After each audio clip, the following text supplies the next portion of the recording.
A potom, keď si dospel a si taký mladenec, tak píše Bože slovo, tak potom ješ meso.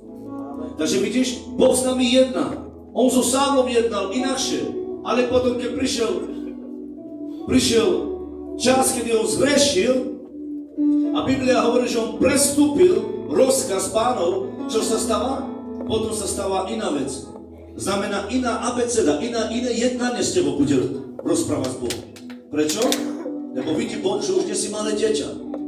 Počúvajte ma, s malými deťami nemôžete jednať ako s dospelými. A s dospelým človekom nemôžeš jednať ako s malým deckom. Ešte vám niečo poviem.